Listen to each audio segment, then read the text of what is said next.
অমুক নাসরুল, আমরা এই 5 জনকে খোদা মানি। এই 5 জনের মূর্তি বানায়া, এই 5 জন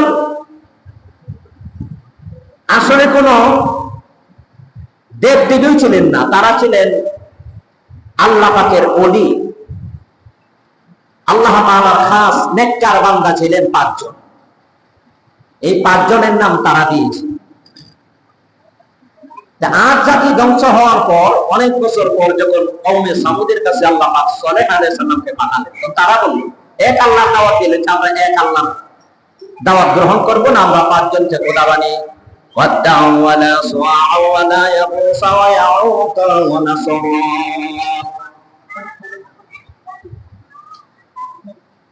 এই 5 জন আল্লাহর ওলি হযরত নূহ আলাইহিস সালামের আগে, আদম আলাইহিস সালামের পরে মাঝামাঝি তারা 5 জন আল্লাহওয়ালা বুজুর্গ ব্যক্তি ছিলেন। মানুষ ওই তখন কোন নবী যুগ ছিল না, ওই 5 জন ওলি, 5 জন বড় বুজুর্গ ব্যক্তির কে দেখে তারা নেক আমল করত,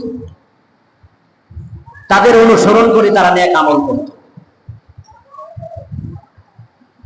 তখন নূহ আলাইহিস সালামের মহাপ্লাবনের পর,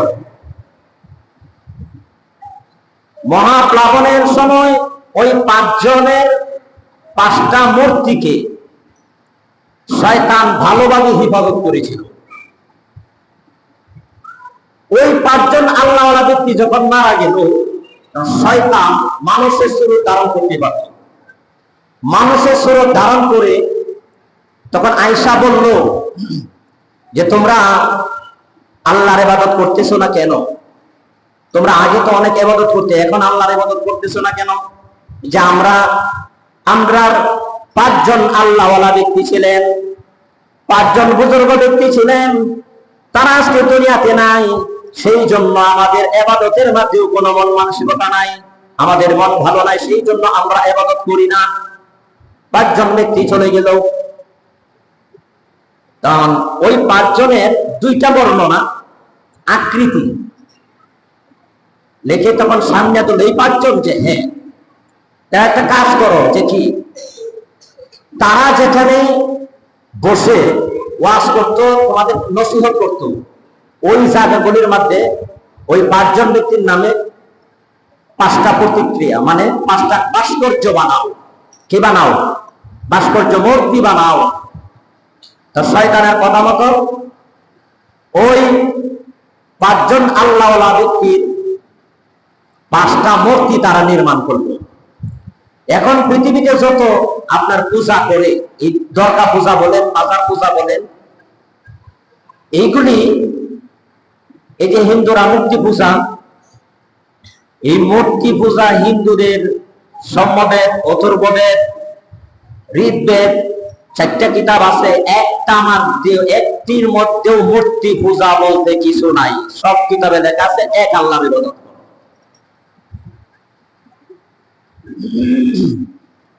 তখন শয়তানে পরামর্শ দিল যে এই 5 জন মূর্তির সামনে তোমরা, তারা যে ওয়াজ নসিহত করতেন, তোমরা তাদের কথাগুলি তোমরা ওখানে দাঁড়িয়ে দাঁড়িয়ে বলো, যেন তাদের মুখেই বলতেছে। তখনও মূর্তি পূজা শুরু হয় নাই। এই যে মূর্তি পূজা করে যারা হিন্দু ভাইরা, তখনও শুরু হয় নাই। তখন বলছে যে কি ওই 5 জনের সামনে তোমরা আল্লাহর ইবাদত করো। এই 5 জনকে সামনে রেখে কার ইবাদত করো? আল্লাহর ইবাদত করো। তো ওই জেনারেশন যখন চলে গেল, নতুন প্রজন্ম আসলো, তাদের সন্তানেরা তখন শয়তানে বলল, আমি দেখেছি তোমাদের বাপ দাদারা তাদের পায়ে সেজদা করত। নাউযুবিল্লাহ। কাদের পায়ে? ওই যে 5 জন আল্লাহওয়ালা ব্যক্তির নামে যে মূর্তি বানাইছে, ওই 5 জন মূর্তির কদমে সেজদা দিত তোমাদের বাপ দাদারা, তোমরাও সেজদা দিতে পারো। তখনই শুরু হলো ওই মূর্তি পূজা, ওখান থেকে শুরু হয়েছে। এটা কার তৈরি করা? শয়তানের। কার? এই মূর্তি পূজা শয়তানের তৈরি করা। মূর্তি পূজা শুরু হলো, নূহ আলাইহিস সালাতু ওয়াস সালাম কালিমার দাওয়াত দিলেন, নূহ আলাইহিস সালামের কথা কেউ মানে না। তখন ওই নূহ আলাইহিস সালামের যুগে যারা ওই পাঁচজন ব্যক্তির পাঁচজন খোদার ইবাদত করত, তারা বলল وقالوا لا تذرن آلهتكم ودا ولا سواعا ولا يغوث ويعوق ونسرا। খবরদার নূহের কথা শুনবা না। নূহের কথা শুনে ওই পাঁচজন মূর্তির পূজা থেকে তোমরা বঞ্চিত থাকবা না। নূহের কথা শুনবা না, আমরা এই পাঁচ খোদার ইবাদত করব। নূহের কথা শুনে নাই। নূহ আলাইহিস সালাম 950 বছর দাওয়াত দিয়া মাত্র 40 থেকে 42 জন অথবা 80 থেকে 82 জন মানুষ ঈমান আনেছে। নূহ আলাইহিস সালামের পরে আল্লাহ তাআলা হুদ আলাইহিস সালামকে পাঠালেন ওই আদ জাতির কাছে। আলোচনা করেছি ওই আদ জাতির পর অনেক বছর পর আল্লাহ তাআলা ওই সামুদ জাতির কাছে আল্লাহ পাক রব্বুল আলামিন সালেহ আলাইহিস সালাতু ওয়াস সালামকে পাঠালেন। যে আলোচনা, যে আলোচ্য বিষয়টা আজকে হযরত সালেহ আলাইহিস সালাম বলেন এক আল্লাহর ইবাদত করো। তারা বলে না, আমরা এক আল্লাহর ইবাদত করব না, আমরা পাঁচ খোদার ইবাদত করি। তবে মেলায় চলে যাই। শোনো, তোমার সাথে চ্যালেঞ্জ। হ্যাঁ সালেহ, তুমি এক আল্লাহর দাওয়াত দিচ্ছ, তোমাকে তো খুব ভালো মনে করতাম। তুমি সালেহ আমাদের ভাই, আমাদের বংশ উজালা রাখবে। আর আজকে তুমি বাপ দাদার ধর্মের মাধ্যমে আমাদের বাপ দাদা যাদের পূজা করতো, যে পাঁচজন খোদা, তাদের ইবাদত বাদ দিয়ে এক আল্লাহর ইবাদত করতে বলেছ। এখনো যদি কোনো মৌলবী সাহেব, কোনো ইমাম সাহেব, কোনো মুফতি সাহেব হক কথা বলে, তখন কিছু মানুষ আছে বলে আমরা কি বাপ দাদার অনুসরণ বাদ দিব? বাপ দাদারা যেটা করছে আমরা সেটাই করব। এখন একজন আলেম, একটা ছেলে মাদ্রাসায় লেখাপড়া করছে, দাওরায় হাদিস পাস করছে, আয়েশা হেরা বাসায় বললো যে আব্বা, বাপকে উপদেশ দিতেছি যে আব্বা এতদিন তো সুদ খেয়েছেন, কোরআনে তো সুদ খাওয়া হারাম, আল্লাহ তাআলা নিষেধ করেছেন সুদ খাবেন না। তখন বাপে এই জন্য তোর লেখাপড়া করাইছি না, এমন ধরনের কথা বলে দাঁড়িয়ে আছে, এই জন্য তুমি লেখাপড়া করেছি। এই জন্য সালেহ আলাইহিস সালাম এক আল্লাহর দাওয়াত দেন। আর সামুদ লোকেরা, ওই কওম জাতি, সামুদ জাতি বলে আমরা এক আল্লাহর ইবাদত করব না, তোমার সাথে আমাদের চ্যালেঞ্জ, মেলায় যাব। মেলায় যাওয়ার পরে আমরা পাঁচ খোদাকে ডাক দিব, আর তুমি তোমার এক আল্লাহকে ডাক দিবা। যে আমাদের পাঁচ খোদা যদি সাড়া দেয় তাহলে তোমার কথা আর মানব না, আর আমাদের পাঁচ খোদা যদি সাড়া না দেয়, তোমার এক আল্লাহ যদি সাড়া দেয়, তাহলে আমরা অবশ্যই এক আল্লাহর উপর ঈমান আনবো। মেলায় চলে গেলেন। মেলায় যাওয়ার পর তখন ওই কওমে সামুদ, ওই জাতি তাদের পাঁচজন খোদাকে দাওয়াত দিল। ও ওয়াদুদ, সুওয়াউন, ইয়াগুস, ইয়াউক ওয়া নাসরুন, পাঁচজন খোদাকে ডাক দিল, কোন একজন খোদাও সাড়া দেয় না। মূর্তি কি সাড়া দেয় যারা ইবাদত করে? তে হিন্দু বাইরে যে মূর্তি পূজা করে তারা কিন্তু আল্লাহ মানে। আল্লাহ পাক রব্বুল আলামিন তাদের কথাটা কোরআনে বলে দিয়েছেন। আল্লাহ পাক বলেন মা না'বুদুহুম ইল্লা লিয়ুকাররিবুনা ইলাল্লাহি যুলফা। আমরা এই দেবদেবীর, এই মূর্তির পূজা করে এই জন্যই তারা আমাদেরকে আল্লাহর সান্নিধ্যে পর্যন্ত পৌঁছাইয়া দিবে। এই যে ভাইয়া মাধ্যমে শিরিক, এটা কিসের শিরিক? আল্লাহর ইবাদত করে ভাইয়া মাধ্যমে শিরিক করে। মক্কার কাফেররাও আল্লাহ মানত, কিন্তু শিরিক করত। শিরিক করলে তো ঈমান থাকে না, থাকে। তখন তাদের পাঁচ খোদাকে ডাক দিল, ওয়াদুন, সুওয়াউন, ইয়াগুস, ইয়াউক ওয়া নাসরুন, কিন্তু এক খোদাও সাড়া দিল না। তখন ওই কওমে, ওই সামুদ লোকেরা বলে, হ্যাঁ সালেহ, তুমি তোমার এক আল্লাহকে ডাক দাও, তুমি তোমার এক আল্লাহকে ডাক দাও। নূহ আলাইহিস সালাম এক আল্লাহর দাওয়াত দিলেন। এক আল্লাহকে যখন ডাক দিবেন, রাখো, শর্ত আছে। শর্ত যে কি? একটি শর্ত আছে, তোমার এক আল্লাহ যদি এই যে পাহাড় যা দেখতেছ, এই পাহাড়ের ভিতর থেকে গর্ভবতী 10 মাসের গর্ভবতী একজন উষ্টি, একটি মহিলা উষ্টি যদি আল্লাহ তাআলা তোমার আল্লাহ যদি ওই পাথরের ভিতর থেকে বের করে দিতে পারেন, তাহলে আমরা সবাই তোমার দলে চলে যাব। কি বললো? আচ্ছা বলেন, পাথরের ভিতরে কি মুক্তি থাকে? উট থাকে? পাথরের ভিতরে কি উট থাকে? পাহাড়ের সাইডে ছুটে থাকতে হবে, কিন্তু যে পাথর, পাহাড়ের পাথর, এই পাথরের ভিতরে তো মূর্তি থাকার কোনো প্রশ্নই আসে না। সালেহ আলাইহিস সালাম আল্লাহর কাছে দোয়া করবেন যে আল্লাহ, ওই পাহাড়ের ভিতর থেকে তুমি একটি উষ্টি, একটা মহিলা উষ্টি তুমি বের করে দাও, তাহলে তো ওই জাতি হেদায়েত পাবে, তারা ঈমান আনবে। সালেহ আলাইহিস সালাম যখন আল্লাহর কাছে দোয়া করবেন, তখন ওই সামুদ লোকেরা বলে, না না না, শর্ত আছে। যে কি? তুমি যে দোয়া করবা, ওই পাথরের ভিতর থেকে যদি মহিলা উষ্টি বের করে দিতে পারে, আমরা ঈমান আনবো। কিন্তু না, এই পাথরের ভিতরে আপনার উষ্টি থাকতে পারে। এই পাথরের ভিতরে, এই পাহাড়ের ভিতরে মনে হয় উট থাকতে পারে, এটা হবে না। সালেহ আলাইহিস সালাম তাহলে কি করবো তোমরা বলো? তখন তারা বললো, এখানে অনেকগুলি পাথর আছে, অনেকগুলি পাহাড়, অনেকগুলি পাথর। তুমি তোমার আল্লাহর কাছে দোয়া করো, এক আল্লাহর কাছে, যে কোনো একটা পাথরের ভিতর থেকে যদি একটা মহিলা উষ্টি বের করে দেয় আমাদের জন্য, তাহলে তোমার এক আল্লাহর উপর ঈমান আনবো। হযরত সালেহ আলাইহিস সালাম আল্লাহর কাছে দোয়া করবেন যে আল্লাহ, যে কোনো একটা পাথর থেকে একটি উষ্টি তুমি বের করে দাও। তখন ওই সামুদ লোক বলে, থামো থামো, এখন দোয়া করো না, আর একটু শর্ত আছে। যে কি? যে কোনো পাথর থেকে উষ্টি বের হতে পারে, কিন্তু এটাও হবে না। সালেহ আলাইহিস সালাম বলেন, তাহলে কি করব তোমরাই বলো।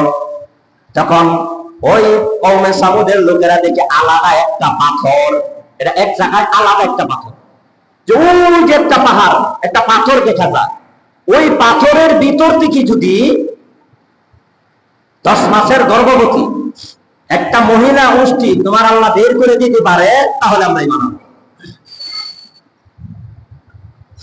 তখন হযরত সালেহ আলাইহিস সালাম আল্লাহর কাছে দোয়া করলেন, আল্লাহ পাক রব্বুল আলামিন, ওই সামুদের লোকেরা তারা সবাই দেখতেছে একজন যুবতী মহিলা গর্ভবতী হওয়ার পরে যেমন বড় হয়ে যায়, ওই পাথরটা তাড়াতাড়ি অতি পেটটা বড় হয়ে ওই পাথরের ভিতর থেকে একটা মহিলা উষ্টি বের হয়ে হাঁটতে হাঁটতে ওই সামুদ, ওই কওমের লোকেদের কাছে চলে গেল। সুবহানাল্লাহ। পাথরের মুজিজা, নবীদেরকে আল্লাহ পাক মুজিজা দান করছেন, আল্লাহ সেবা করছেন, আল্লাহ নবীদেরকে মুজিজা দান করছেন। সেই মুজিজা দেখাইয়া মানুষদেরকে হেদায়েতের পথে আনছেন, যে আমাকে, আমার দোয়া আপনি কবুল করুন, পাথরের ভিতর থেকে আপনি একটা মহিলা উষ্টি বের করে দিন। আল্লাহ তাআলা তো কবুল করলেন। ওই মহিলা উষ্টিটা বের হইয়া আস্তে আস্তে বের হলো, ওই সামুদ লোকের কাছে যখন দৌড়াইয়া চলে গেল, তখন হযরত সালেহ আলাইহিস সালাম বললেন, এবারে আল্লাহর উপর ঈমান আনো। শর্ত পূরণ হয়েছে নি? শর্ত পূরণ হয়েছে নি? তারা যে শর্ত দিয়েছিল, শর্তটা পূরণ করলেন, আল্লাহ উট বের করে দিলেন। এখন বলে যে না, আরো বাকি আছে, ঈমান আনবো না। কি বাকি আছে? তোমার আল্লাহর কাছে দোয়া করো, ওই মহিলা দেখে, ওই উটটি দেখে যদি আল্লাহ পাক রব্বুল আলামিন দুধ বের করে দিতে পারেন, তাহলে আমরা এক আল্লাহর উপর ঈমান আনবো। তখন যে উটের বাচ্চা হয় নাই, সেই উষ্টি থেকে দুধ কেমনে হবে? যে আল্লাহ পাথরের ভিতর থেকে উষ্টি বের করে দিতে পারলেন, সেই আল্লাহ সেই উট থেকে দুধও বের করে দিতে পারবেন। কে বললো? সামুদের লোকেরা। সামুদ। তখন সালেহ আলাইহিস সালাম আল্লাহর কাছে দোয়া করলেন, দোয়া কবুল হয়ে গেল। আল্লাহ পাক রব্বুল আলামিন সালেহ আলাইহিস সালামকে বললেন, তোমার জাতিকে, তোমার কওমের লোকেদেরকে বলো, বড় বড় ড্রাম এবং বালতি কলসি যা আছে সব কিছু নিয়ে আসতে। সুবহানাল্লাহ। তখন ওই সামুদের লোক ভাইদেরকে বলে, আপনারা সকলেই যার যার ঘরে ড্রাম বালতি কলসি সব কিছু নিয়ে আসেন। কেন? দরকার আছে। আপনারা দুধ খেয়েছেন, আল্লাহ পাক রব্বুল আলামিনের নিদর্শন, আল্লাহ পাক রব্বুল আলামিন এই উষ্টি থেকে দুধ বের করে দিবেন। সুবহানাল্লাহ। আল্লাহর হুকুমে যখন সেই উষ্টির পানের মধ্যে যখন হাত দিলেন, আল্লাহ পাকের হুকুমে সেই উষ্টির বাম থেকে এমন ভাবে দুধ বের হতে লাগলো, তখন তাদের যত বালতি ছিল, যত ড্রাম ছিল, যত কলসি ছিল, সব কিছু ভরে গেল। বইয়া এরপরে বাম থেকে দুধ মাটিতে পড়তে শুরু হয়ে গেল। সুবহানাল্লাহ। সালেহ আলাইহিস সালাম বলেন, এইবার তো হলো, এবারে আল্লাহর উপর ঈমান আনো না, এখনো আনবো না, আরো কিছু কাজ বাকি আছে। দেখেন কত বড় পিঠাস, কি জাতি ওরা, এরকম শক্তিশালী ছিল। তখন আল্লাহ পাক রব্বুল আলামিন ওই সালেহ আলাইহিস সালামকে জানাইয়া দিলেন যে উট আমি, এটা আমার নিদর্শন, এটা আমি দান করলাম, এটা কেউ কষ্ট দেয় না। এই সূরাতুল আরাফের আল্লাহ পাক রব্বুল আলামিন কথাটা সুন্দর করে বলতেছেন,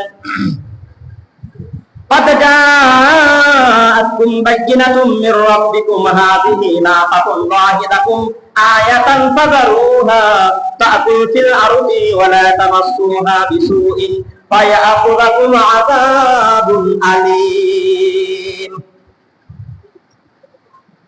হযরত সালেহ আলাইহিস সালাম তাদেরকে বললেন, এটা আল্লাহর উষ্টি, আল্লাহ পাকের নিদর্শন, আল্লাহ পাকের পক্ষ থেকে তোমাদের জন্য এক নিদর্শন। খবরদার,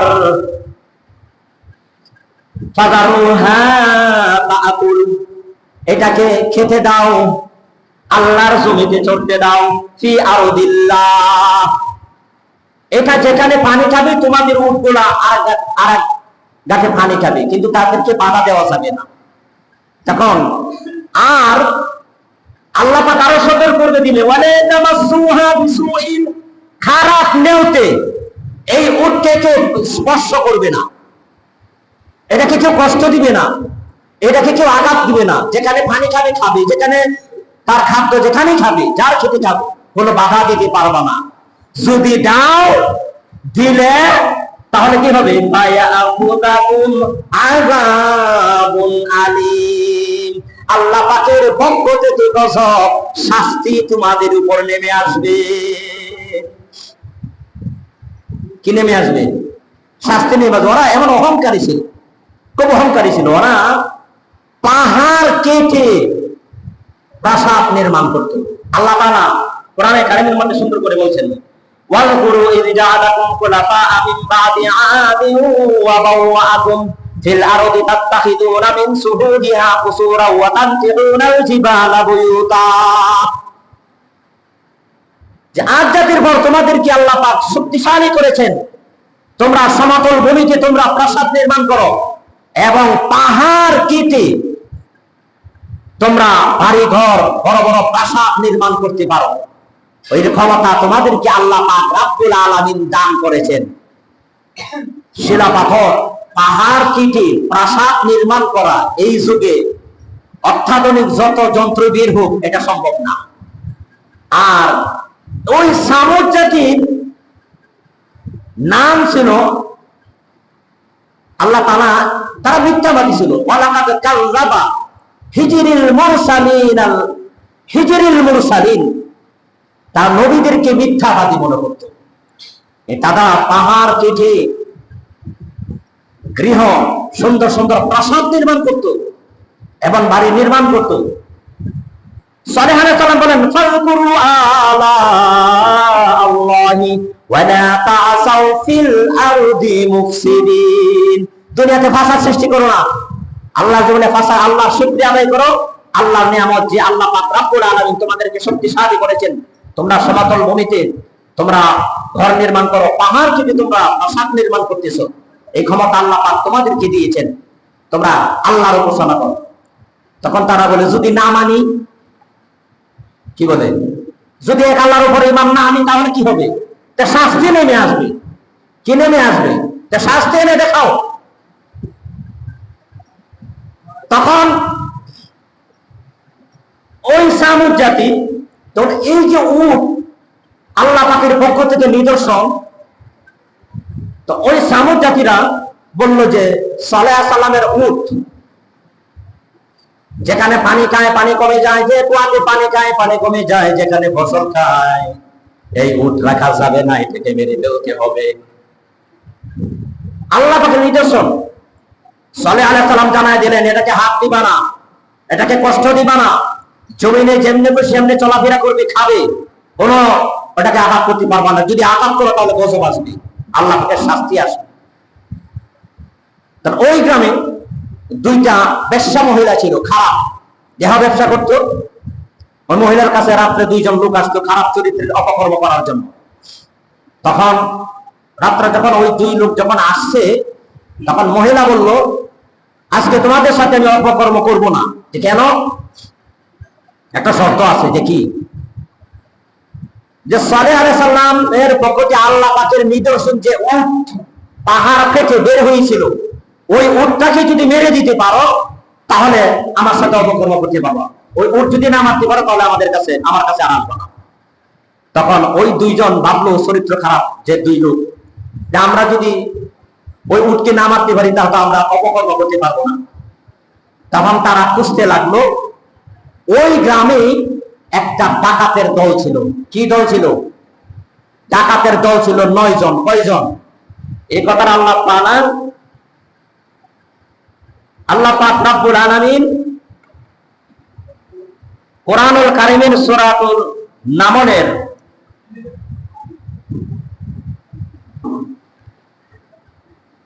41 আল্লাহ পাক রব্বুল আলামিন 41 নম্বর আয়াতে আল্লাহ পাক রব্বুল আলামিন খুব সুন্দর করে বলে দিয়েছেন। উনি যখন দাওয়াত দিলেন, এটা 45 নম্বর আয়াত, ওয়ালাকাদ আরসালনা ইলা তামুদা আখাহুম সালিহা আন ইবুদুল্লাহ ওয়া ইযা হুম ফারিকাইনি ইয়াখতাসিমুন। হে আমার জাতি, তোমরা এক আল্লাহর ইবাদত করো, তোমরা এক আল্লাহর উপাসনা করো, কিন্তু তারা এক আল্লাহর উপাসনা না করে নবীদের সাথে তারা বিতর্কে লিপ্ত হবে। আল্লাহ পাক রব্বুল আলামিন জানায় দেওয়ার, হযরত সালেহ আলাইহিস সালাম জানায় দেওয়ার পরেও তারা সেই উটটিকে মেরে ফেললো। কিভাবে মারলো দেখেন, এখানে আল্লাহ তাআলা খুব সুন্দর করে বলছেন, وَكَانَ فِي الْمَدِينَةِ تِسْعَةُ رُهْطٍ يُفْسِدُونَ فِي الْأَرْضِ وَلَا يُصْلِحُونَ। ওই গ্রামের 9টা ডাকাতের দল ছিল। ওই দুই লোক যে মহিলার কাছে অপকর্ম করতো, ওই ডাকাত দলের কাছে গেছে, 9 ব্যক্তির কাছে গেল, গিয়া বলতেছে সালেহ আলাইহিস সালামের আল্লাহর পক্ষ থেকে যে উটটি এসেছিল, ওই উটটাকে যদি তোমরা মেরে দিতে পারো তাহলে তোমরা টাকার বিনিময়ে তোমাদের অনেক টাকা দেওয়া হবে। যে টাকার বিনিময়ে মানুষ খুন করি আমরা, আর একটা উট খুন করতে পারবো না? অবশ্যই পারবো, আজকেই এটাকে খতম করে দিব। তখন ডাকাতের দলকে কন্ট্যাক্ট করলো 9 ব্যক্তি, 9 জন ডাকাত। তখন এখানে আল্লাহ তাআলা, তো তারা আল্লাহর নামে কসম খেতেছে। কি কসম খায়? কসম খাওয়ার দরকার নাই, এরপরে কসম খায় বলে ক্বালু তাকাসামু বিল্লাহি নুবাইয়িনাতান্নাহু ওয়া আহলাহু সুম্মা লাকুলান্না লিওয়ালিয়িহি মা শাহিদনা মাহালিকা আহলিহি ওয়া ইন্না লাসাদিকুন। উটকে আমরা মারবো, মারিয়া বলবো আমরা কসম খাইবো, যদি তার আওলাদ, তাদের অভিভাবক যারা, তারা যদি আমাদের কাছে বলে, তা আমরা বলবো উট আমরা মারি নাই, উট আমরা দেখিও নাই, আমরা সত্যবাদী। আমরা কি? সত্যবাদী। কসম খেয়ে ফেললো মারব। তখন ওই রাত্রেই আল্লাহ তাআলার নিদর্শন যে উট পাহাড়ে চড়তেছে, রাতের অন্ধকারে সেই উটটাকে মেরে ফেলল, খতম করে দিল, জবাই করে দিল। পরের দিন সকালে মানুষ যারা মুসলমান ছিল সালেহ আলাইহিস সালামের প্রতি, আল্লাহর প্রতি যারা এক আল্লাহর প্রতি ঈমান ছিল, তারা বলতেছে উটটাকে কে জবাই করে দিয়েছে, মেরে ফেলেছে। সালেহ আলাইহিস সালাম বের হলেন, কে মেরেছো? তাড়াতাড়ি বলো, সর্বনাশ করেছো, এখন তো আল্লাহর গজব আসবে। আল্লাহর গজব যখন আসে, আল্লাহ মুমিন আর মুমিন বাচ্চাদের এক লারে গজব দেন, এখন তো সবার উপর গজব আসবে। উটটাকে কে মেরেছো? যদি না বলো আল্লাহ পাক রব্বুল আলামিন ওহির মাধ্যমে আমাকে জানায়া দিবেন। ওই ডাকাতের দল বলল, শপথ কাটলো যে আল্লাহ যদি জানায়া দেয় তাহলে আজকে রাত্রে ওই সালেহ জানানোর আগে সালেহ এবং তার পরিবারকে হত্যা করে দেন। নাউজুবিল্লাহ, নবীকে মেরে ফেলবে যাতে সে জানাইতে না পারে, তারা যাতে নির্দোষ থাকে। তখন কথা মতো কি কাজ, ওই ডাকাতের দল হযরত সালেহ আলাইহিস সালামের বাড়ির পাশে যখন গেলেন, সিদ্ধান্ত নিলেন সালেহ আলাইহিস সালামকে হত্যা করবেন, মেরে ফেলবেন। তখন ওই 9 জন ব্যক্তির মধ্যে প্রধান যে ব্যক্তি ছিল তার নাম ছিল উদার। কি নাম ছিল? উদার। ও ডাল র, উদার। ওই উদারে যখন আগে হামলা চালালো, নূরে সালেহ আলাইহিস সালামের উপর হামলা চালানোর আগে যেমন তাদের উপর কে হামলা চালায়া দিল, কোন সুবহানাল্লাহ। কেউ কি দেখে না? তাদের উপর দেখে না হামলা চালায়, রূপ দেখে না। এটা আল্লাহর ফেরেশতা, নবীকে মেরে ফেলবে, এত সহজ নাকি? তখন দ্বিতীয় রাত সিদ্ধান্ত নিল আজকে মারবই, কালকে তো পারলাম না। দ্বিতীয় রাত যখন সিদ্ধান্ত নিল সালেহ আলাইহিস সালামকে হত্যা করবে, যখন মারার সিদ্ধান্ত নিল, যখন হামলা করতে গেল, হামলা করার আগে তাদেরকে কে জানে হামলা আগে করে ফেলে। এইভাবে 3 দিন। তৃতীয় দিন বলল এবার ফাইনাল সিদ্ধান্ত, এবার তাকে শেষ করেই ফেলবো। সালেহ আলাইহিস সালামকে যখন শেষ করার জন্য গেছে, কারা জানি তাদেরকে দুনিয়া থেকে শেষ করে ফেললো, সুবহানাল্লাহ। ওই 9 ডাকাতকে আল্লাহর হুকুমে আল্লাহর ফেরেশতারা শেষ করে দিয়েছে। তারপরের দিন যারা চোর ডাকাতের মা বাবা কইতাছে মনে মনে, যদি বাড়িতে না আসে তো মনে মনে হাই হারি আমার ছেলেটা হয়তো চুরি করতে গেছি, কোনো চেয়ারম্যানে বান্ধা দিছি না, কার বাড়িতে বান্ধা দিছি না, কোনো থানায় আটক। 9 গার্জিয়ান বের হয়ে গেল তাদের 9 জন ছেলে খোলার জন্য। 9 ব্যক্তি খুঁজতে খুঁজতে, যে আমার ছেলেদেরকে দেখছো, যে দেখছো রাত্রে তো দেখছি, এখন তো দেখি না। খুঁজতে খুঁজতে যাইতে যাইতে একটা বাড়ি সালেহ আলাইহিস সালামের বাড়ি। সালেহ আলাইহিস সালামকে জিজ্ঞাসা করলেন যে আমাদের ছেলেদেরকে দেখছো? যে না, আমি দেখি নাই। তোমাদের ছেলেদেরকে আমি দেখি নাই। তখন সালেহ আলাইহিস সালামের বাড়ির পাশেই পাহাড়ের পাদদেশে দেখলো যে এই 9টা লাশ পড়ে রয়েছে। তখন তারা বলল, হুমকি দিল, তুমি যদি না মারো তাহলে লাশ এখানে আসলো বুঝে, তুমি মেরেছো। তারা যখন হুমকি দিল, আল্লাহ পাক রব্বুল আলামিন সালেহ আলাইহিস সালামকে জানিয়ে দিলেন, হ্যাঁ সালেহ, তুমি তাদেরকে জানিয়ে দাও তোমাকে তারা মারতে আসছিল, সেই জন্য আমি আল্লাহ পাক রব্বুল আলামিন আমার ফেরেশতা দিয়া তাদেরকে আমি শেষ করে ফেলেছি। কোন সুবহানাল্লাহ, জানিয়ে দিলেন। সালেহ আলাইহিস সালাম বলেন, দেখো তোমরা যা বলেছো, পাথরের ভিতর থেকে উট বের হলো, দুধ দহন করে খাওয়ানো হলো, তোমরা সেই উটটাকে তোমরা জবাই করে মেরে ফেললা। এই দেখো আল্লাহ তাআলা ওই ডাকাত দলকে মেরে ফেললেন। তোমরা যদি গজব থেকে বাঁচতে চাও এখনো ঈমান আনো, তাই এখনো ঈমান আনবো না। তখন আল্লাহ পাক রব্বুল আলামিন গজবের ছিল অনেক লম্বা আলোচনা। জিবরাইল আলাইহিস সালামকে বললেন, একটাকে গলা খাকরান দাও। আসমানে নেমে আমরা গলা খাকরান দিই না, একটা গলা খাকরান দিলেন। ফাখারাতহুমুস সাইফা, এক গলা খাকরান নিতে একটা চিৎকারে ওই সমস্ত জাতি বাড়িতে নত জানো একবারে ধ্বংস হয়ে গেল। সুবহানাল্লাহ, এক চিৎকারে ভূমিকম্প এমন ভাবে শুরু হয়েছে, ওরা মরে গেল। তখন আল্লাহ সালেহ আলাইহিস সালাম তাদেরকে জানিয়েছিলেন যে দেখো 3 দিন পরে তোমাদের উপর গজব আসতেছে, এখনো ঠিক হয়ে যাও। কয়দিন? 3 দিন পর তোমাদের উপর আল্লাহর গজব আসবে, প্রচন্ড বাতাস এবং বৃষ্টি আসবে। তখন তারা বলল, দূর, কি হওয়ার কথা শুনবই না, বিশ্বাসই করে না। যে প্রথম দিন শরীরটা তোমাদের সাদা হয়ে যাবে, দ্বিতীয় দিন লাল হয়ে যাবে, তৃতীয় দিন কালো হয়ে যাবে। একই অবস্থা হলো 3 দিন পরে যখন আল্লাহ পাকের গজব আসবে, দেখা গেল প্রথম দিন তাদের শরীরটা এমন সাদা হয়ে গেল, দ্বিতীয় দিন তাদের শরীর লাল হয়ে গেল, তৃতীয় দিন তাদের শরীরটা কালো হয়ে গেল, চতুর্থ দিন আল্লাহ পাকের পক্ষ থেকে গজব শুরু হলো। প্রথমে একটা ঠান্ডা বাতাস আসলো। কি আসলো? ঠান্ডা বাতাস। আরে এটা তো আরাম লাগতেছে, ঠান্ডা বাতাস। আসতেছে, ঠান্ডা বাতাস, এটা আমাদের জন্য আরো ভালো। এরপরে আল্লাহ পাক রব্বুল আলামিন সেরা বেশি এমন ভাবে তুফান দিলেন, আল্লাহ পাক রব্বুল আলামিন জিব্রাইলের এক চিৎকারে তারা ভূমিকম্প দ্বারা তারা ধ্বংস হয়ে গেল। সুবহানাল্লাহ। আল্লাহ পাক রব্বুল আলামিন কোন অহংকারী কোন জাতিকে পৃথিবীতে নমরুদ ফেরাউন বলেন, হামান বলেন, সাদ্দাত বলেন, যারা অহংকার করেছে তাদেরকে ঝুঁকি ঝুঁকি আল্লাহ পাক রব্বুল আলামিন এইভাবেই ধ্বংস করে দিয়েছেন। এখনো যদি কেউ অহংকার করে কোন ক্ষমতা নিয়ে কোন অহংকার করে, আল্লাহ পাক রব্বুল আলামিন সেই ক্ষমতার মস্তককে খান খান করে আল্লাহ পাক রব্বুল আলামিন কোরআনের আইনকে বিজয়ী করবেন। সুবহানাল্লাহ। আসছে সে সময়, এখন আমরা সতর্ক হই। এখনো আমরাও কিন্তু শতকরা 90% মানুষ নামাজ পড়ে না। আমার মন বলতেছে, কারণ এখন আমরা বেনামাজি, এখনো আল্লাহর ইবাদত করি না। আল্লাহর গজব থেকে বাঁচার জন্য যে আল্লাহ কওমে সামুদকে ধ্বংস করে দিয়েছেন, আদ জাতিকে ধ্বংস করে দিয়েছেন, সেই আল্লাহ মনে হয় এখন বুড়া হয়ে গেছেন, নাকি লাঠি ভর্তি হাঁটেন, অসুস্থ হয়ে গেছেন। আমার আল্লাহ আগেও যেমন ছিলেন এখনো তেমনই আছেন। যদি সতর্ক না হই, আল্লাহ পাক এখনো গজব দিতে পারেন। আল্লাহর গজব থেকে বাঁচা চাই। আল্লাহ পাকের এক আল্লাহ তাআলার